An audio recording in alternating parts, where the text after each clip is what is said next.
नमस्कार, मैं डॉक्टर निधि शर्मा हूँ, इंटरनेशनल प्राइड आईवीएफ से, जो कि सेक्टर 11 में सिचुएटेड है। मैं एक आईवीएफ स्पेशलिस्ट हूँ।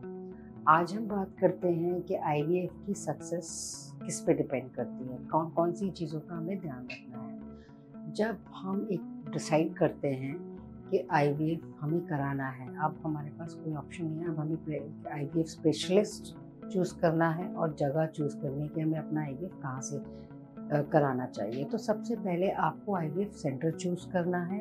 वहाँ पर ये देखना है कि एक ही रूफ के अंदर सारी फैसिलिटीज़ अवेलेबल हैं कि नहीं, कि अगर आपको कोई लैप्रोस्कोपी या हिस्ट्रोस्कोपी की रिक्वायरमेंट पड़ती है तो आपको कहीं और जाने की ज़रूरत ना पड़े। आपको वही डॉक्टर आपको सेम प्लेस पर आपको ये फैसिलिटी दे। दूसरा, आपको डॉक्टर का एक्सपीरियंस देखना है, उसका स्किल देखना है कि उनको एक्सपीरियंस कितना है। उनके यहाँ पर जाकर एक बार विज़िट करके देखना है कि उनकी टीम कैसी है, उनकी लैब की एयर क्वालिटी कैसी है, उनकी आपका बात करना है कि एम्ब्रियोलॉजिस्ट कैसे हैं, उनकी टीम कैसी है। तो चलिए आज इसके बारे में हम थोड़ा सा डिटेल में जानकारी करते हैं। जैसे जब आपने डिसाइड कर लिया कि आपको आईवीएफ कौन से सेंटर में जाना है या आईवीएफ स्पेशलिस्ट कौन सा चूज़ कर लिया, तो जैसे मैं अपना आपको बताती हूँ, जैसे हमारे यहाँ कोई कपल आता है तो पहले हम उसमें देखते हैं कि कॉज क्या है। तो सबसे पहले कॉज देखना है कि आज तक उनको कपल को बच्चा क्यों नहीं हो पा रहा है।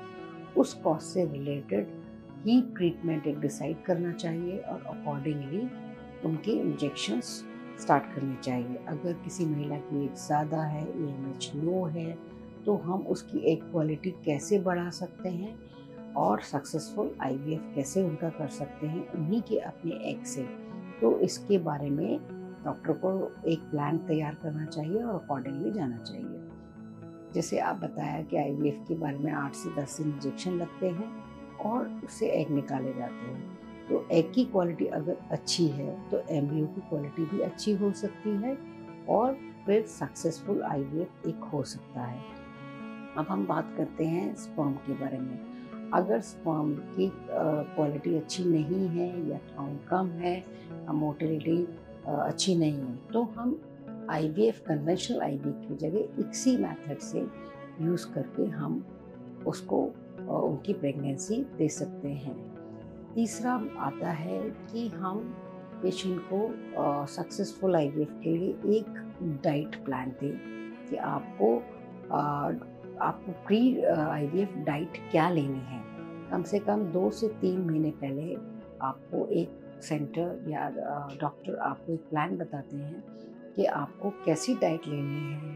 कार्बोहाइड्रेट कम लेना है, प्रोटीन का कंटेंट ज़्यादा लेना है, एसेंशियल फैटी एसिड्स अपनी डाइट में ऐड करने हैं, ग्रीन लीफी वेजिटेबल्स ऐड करनी है, सिट्रस फ्रूट्स ऐड करने हैं, आपको हाई फाइबर डाइट लेनी है और आपको नींद स्लीप पूरी 6 से 8 घंटे लेनी है। रेगुलर योगा, मेडिटेशन, एक्सरसाइज करनी है, जो कि एक सक्सेसफुल आईवीएफ की तरफ आपको ले जा सकते हैं। योगा से आपका ब्लड सप्लाई बढ़ेगा और एग की क्वालिटी इंक्रीज हो जाएगी। तो ये एक सेंटर में आपको ये प्लान बताया जाता है, अकॉर्डिंगली आपको वो फॉलो करना है।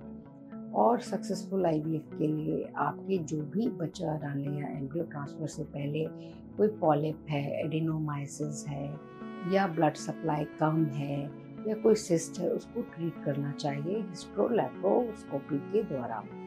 फिर आपका सबसे पहले है कि जैसे डाइट ले लिया, आपको यूट्रस का देख लिया कि लाइनिंग प्रॉपर बन रही है कि नहीं, कोई इन्फेक्शन तो नहीं है।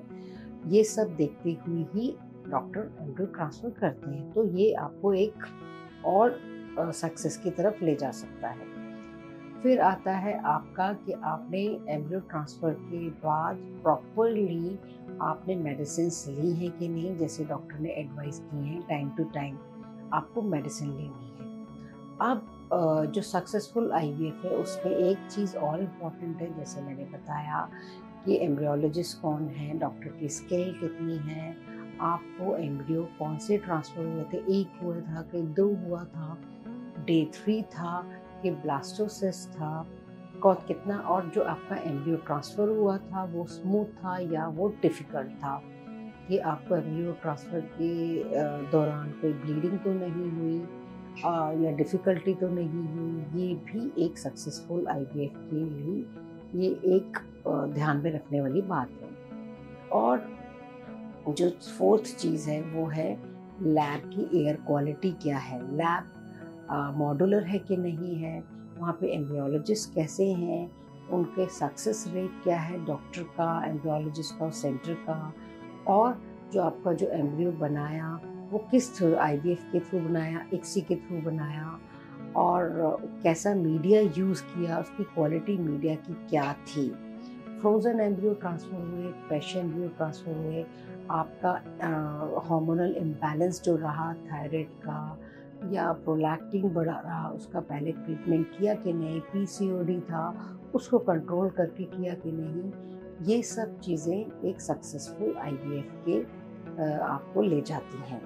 और लास्टली जो मेरे हर वीडियो में है कि आपका स्ट्रेस, जो आपका स्ट्रेस है आईवीएफ के दौरान या आपके एम्ब्रियो ट्रांसफ़र के बाद, वो आपको स्ट्रेस फ्री रखना है।